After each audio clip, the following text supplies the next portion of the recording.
সুপ্রিয় দর্শক, আসসালামু আলাইকুম। আশা করি যে যেখানে আছেন সবাই খুব ভালো আছেন। আমার চ্যানেলে নতুন আরেকটি রেসিপি দেখার জন্য আপনাদের সবাইকে আমন্ত্রণ জানিয়ে শুরু করছি আমার আজকের রেসিপি। আজকে আমি খুবই মজার বিকেলের একটা নাস্তার রেসিপি আপনাদের সাথে শেয়ার করব। এটা তৈরি করাটা যেমন সহজ, খেতে হয় অসাধারণ। তো চলুন রেসিপিটা দেখি। প্রথমে একটা মিক্সিং বলে আমি নিয়ে নিচ্ছি ময়দা। আপনারা চাইলে এটা আটা দিয়ে তৈরি করতে পারবেন।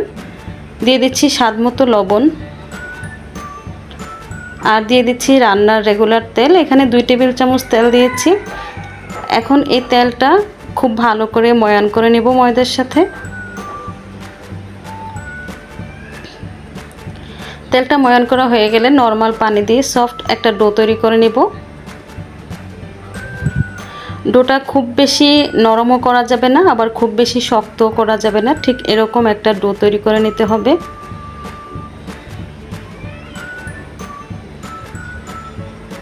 ডোটা তৈরি হয়ে গেছে, দেখি বুঝতে পারছেন কীরকম। এখন আমি এই ডোটাকে 10 মিনিটের জন্য রেস্টে রেখে দিব। আর এই নাস্তা তৈরি করার জন্য এখন একটা পুর তৈরি করব। পুর তৈরি করার জন্য প্যানের মধ্যে দিয়ে দিচ্ছি 2 টেবিল চামচ রান্নার রেগুলার তেল। তেলটা গরম হয়ে আসলে এখানে দিয়ে দেব 1 চামচ পরিমাণ জিরা। জিরাটাকে একটু ভেজে নিব, তারপরে এর মধ্যে দিয়ে দিচ্ছি আলু। এখানে আমি আলু সিদ্ধ করে আগেই ম্যাশ করে রেখেছি, সেই আলুটা দিয়ে দিচ্ছি। দিয়ে খুব ভালো করে নেড়েচেড়ে মিশিয়ে নিব। দিয়ে দিচ্ছি স্বাদ মতো লবণ। লবণটা দিয়ে আমি আবারও আলুর সাথে খুব ভালো করে মিশিয়ে নিচ্ছি।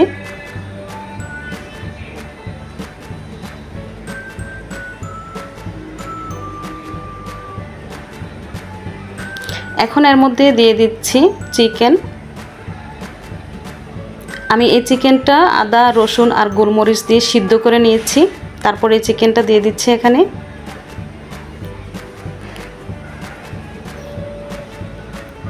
দিয়ে দিচ্ছি কাঁচামরিচ আর পেঁয়াজ কুচি। 1 চামচ পরিমাণ দিয়ে দিচ্ছি জিরার গুঁড়া। 1 চামচ ভর্তি করে দিয়ে দিচ্ছি চাট মশলা। চাট মশলাটা এখানে অবশ্যই দিবেন, এর কারণেই কিন্তু নাস্তাটা খেতে খুব ভালো লাগে। আর সামান্য একটু হলুদ দিয়ে দিচ্ছি। দিয়ে সব কিছু একসাথে খুব ভালো করে নেড়েচেড়ে মিশিয়ে নিব। 1 চামচ পরিমাণ দিয়ে দিচ্ছি অরিগানো। হাতের কাছে থাকলে দিয়ে দিবেন, আর না থাকলে স্কিপ করে দিতে পারেন, কোনো সমস্যা নেই। অরিগানোটা দিলে খুব সুন্দর একটা ফ্লেভার আসে। তো এইভাবে নেড়েচেড়ে খুব ভালো করে পুরটাকে আমি রান্না করে নিচ্ছি। তো এটা হয়ে গেছে, আমি একটু ধনেপাতা দিয়ে আবার একটু নেড়েচেড়ে মিশিয়ে নিচ্ছি। পুরটা আসলে আপনারা যেভাবে খুশি সেভাবে তৈরি করে নিতে পারেন। শুধু আলু দিয়েও পুরটা তৈরি করতে পারবেন, আবার শুধু চিকেন দিয়েও তৈরি করে নিতে পারবেন। সেটা আপনাদের পছন্দ অনুযায়ী পুরটা তৈরি করে নিলেই হবে। আমি যেভাবে করেছি ঠিক এভাবেই করতে হবে, এমন কোনো কথা না। তো পুরটা হয়ে গেছে, আমি নামিয়ে নিচ্ছি। আমি যে ডোটাকে রেস্টে রেখেছিলাম সেই ডোটা এখন কিন্তু অনেকটাই সফট হয়েছে। আবারও একটু মথে নিচ্ছি।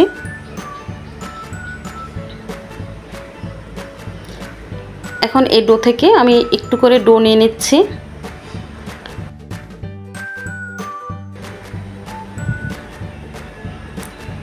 তো প্রথমে ডোটাকে আমি একটু গোল করে নেব, তারপর ওপর থেকে একটু ময়দা ছিটিয়ে নিচ্ছি। এখন একটা রুটি বেলে নিব। রুটিটা একটু ছোট সাইজেরই হবে, কারণ আমি ডো অল্প নিয়েছি। আর রুটিটা এমন পাতলা হবে, আমরা যে নর্মাল রুটি তৈরি করি ঠিক এরকম পাতলা হবে।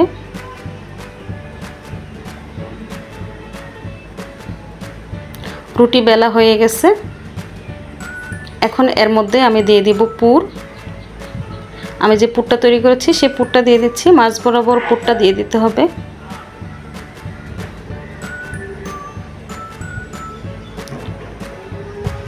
এখন একটা ছুরি দিয়ে আমি রুটির চারপাশটা কেটে নিব। আমি এভাবে চারপাশ থেকে রুটিটা কেটে নিচ্ছি, আপনারা দেখে নিশ্চয়ই বুঝতে পারছেন।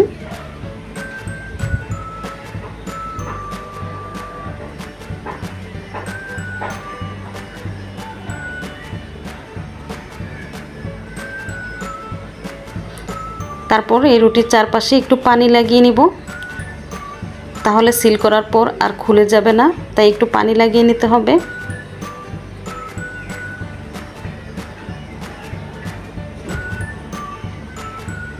এখন এক পাশ থেকে এভাবে আমি মুড়িয়ে দেব।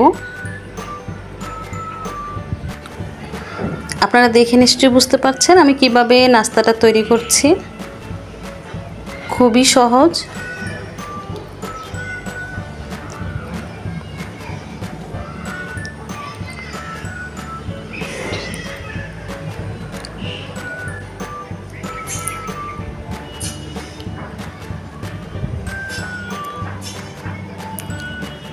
এখন হাত দিয়ে একটু ভালো করে চেপে দিলেই হবে উপর থেকে, যাতে কোনো ফাঁকা না থাকে, তাহলে আবার ভিতরে তেল ঢুকে যাবে। বাস হয়ে গেছে। একটা নাস্তা হয়ে গেল। আমি আরেকটা নাস্তা আপনাদেরকে দেখাচ্ছি কিভাবে মানে পেঁচাতে হবে। আপনাদের বোঝার সুবিধার্থে আমি আরেকটা নাস্তা তৈরি করে দেখাচ্ছি।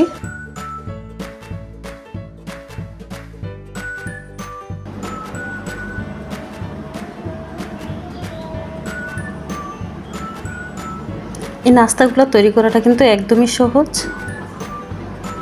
আপনারা একটু খেয়াল করে দেখলেই বুঝতে পারবেন।